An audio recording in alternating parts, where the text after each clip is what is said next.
So when you hear Dara Khosrowshahi speak, I tell you what is sickening, and this is what is driving drivers, gig workers crazy. It's that greed by CEOs or investors like Bill Ackman.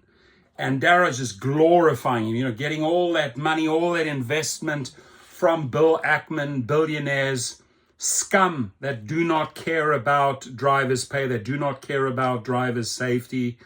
And you can read it across the board. You can go from video to video.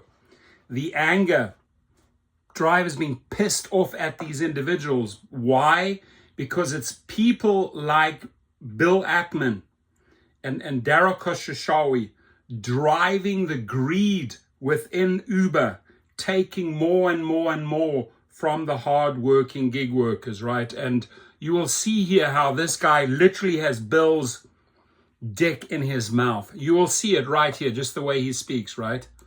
Reporting earnings of 63 cents per share. It matched estimates. Revenue of $12.65 billion beat expectations. The company also authorizing a $20 billion share buyback. Joining us right now to run through all of these numbers and explain what's going on. Got his pulse on the consumer. First on CNBC's Uber CEO Dara Khosrowshahi. Good morning to you. Good morning. It looked like a beat across the board. I want to talk about what happened. I also want to understand what you think is going on with the consumer. I'm also a little surprised by the way the stock market reacted the way it did, at least this early this morning. Yeah, I think it's very difficult to interpret short-term moments. The fact is that the stock price has done really well this year, and our results were excellent, right? Trip growth of 18%, 3.3 billion trips, gross bookings growth of 18%, constant currency to 47 billion, EBITDA growth of 35%, up to 2.1 billion, which is a record for us. And then free cash flow. Free cash flow just in the past year has been $8.5 billion, which now you're seeing us use that free cash flow, which for us is a bit of a surprise in terms of how strong it's been, and reinvesting it back into our shareholders with this $20 billion back into our shareholders, You understand? Right? Who are these shareholders? Who are these big fish? Bill Ackman and crew. These are the people that are the problem. It's because he bows down to them, steals from the drivers to fatten people like Bill Ackman. So we're very, very excited about the growth of the company, the profitability of the company, and we're using our capital to reward shareholders who deserve to be rewarded when the numbers are this good. To reward shareholders like Bill Ackman when the numbers are this good.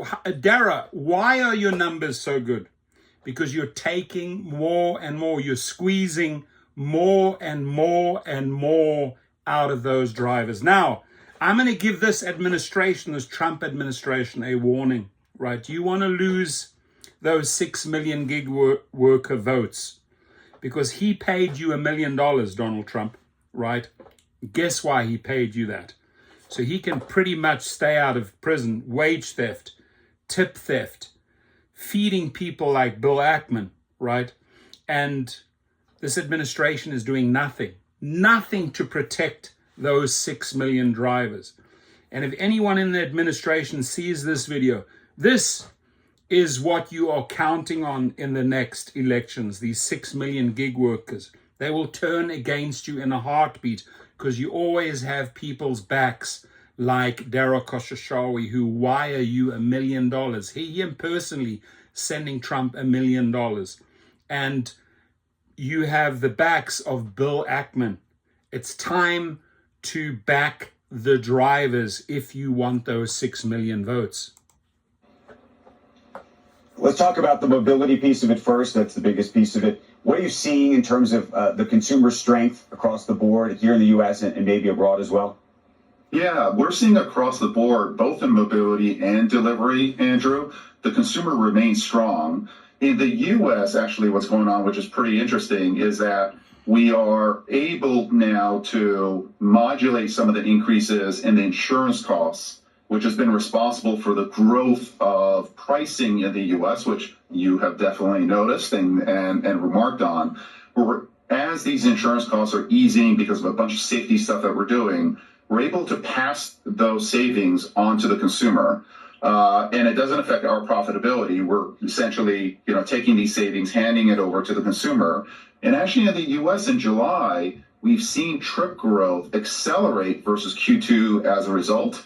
So we expect Q3 trip growth in the US in mobility to be faster than Q2 trip growth, which we think is a great trend. So for us at this point, we're not seeing weakness in the consumer.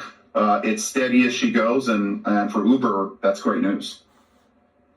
What do you make, by the way, we were all looking at these BLS numbers and some of the other economic indicators. I think we're going to show some tape later from an interview I did with Brian Moynihan yesterday. He actually is with you. He's seeing spending going up.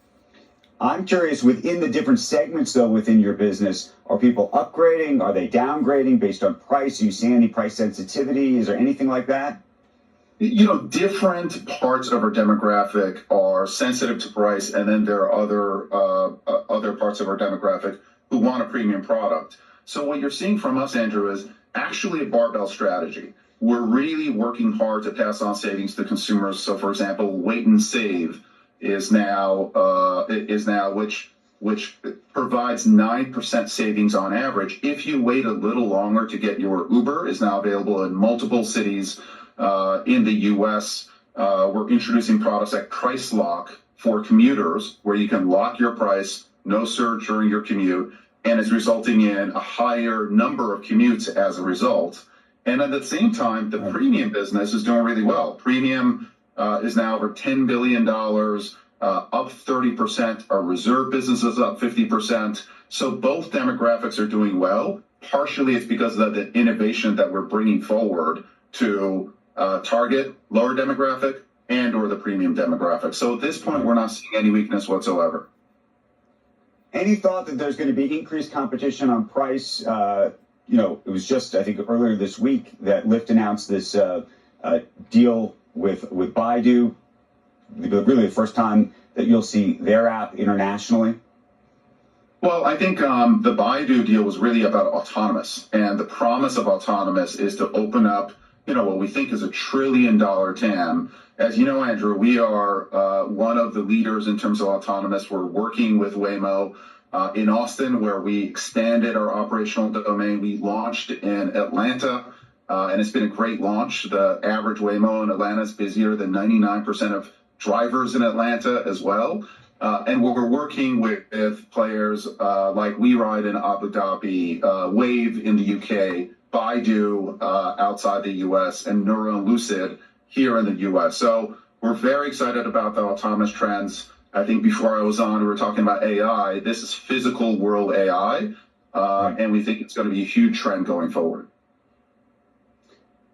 What do you think about the, I don't know, I wouldn't call it an experiment, but maybe it's an experiment. They're early days, Tesla in Austin. You obviously have your own data. You're seeing them as a potential competitor, maybe as a partner in the future. I don't know how you think about them these days. Well, I think it could be a competitor, could be a partner. And when you're talking about $1 trillion TAMs, there will be no winner take all in this marketplace. It's great to see Tesla in the market.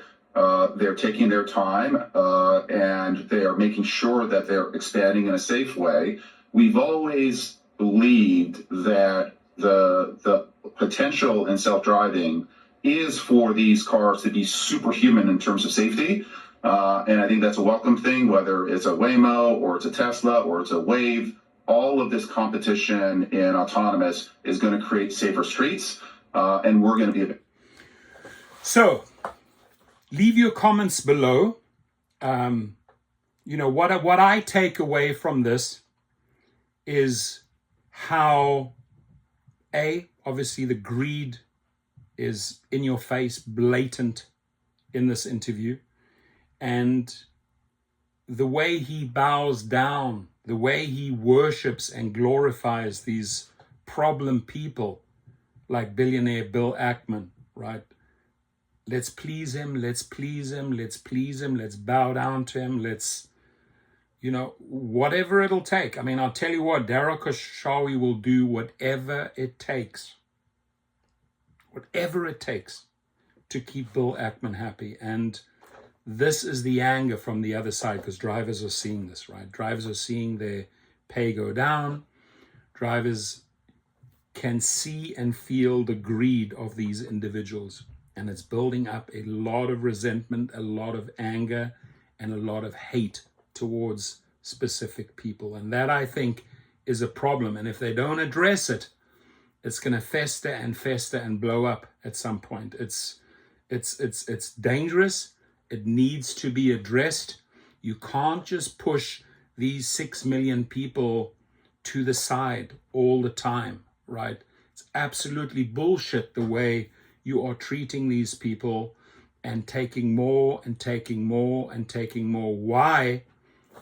Just to satisfy the needs of people like Bill Ackman and other investors. I think it's shameful, and I think it's dangerous. I really think it's dangerous. But the goal here is to get to autonomous vehicles as fast as possible, push these drivers out in a short time that they still have left before AV takes over. How much can we extract from the drivers? How much can we give back to the investors, people like Bill Ackman? Think about it for a second and leave your comment.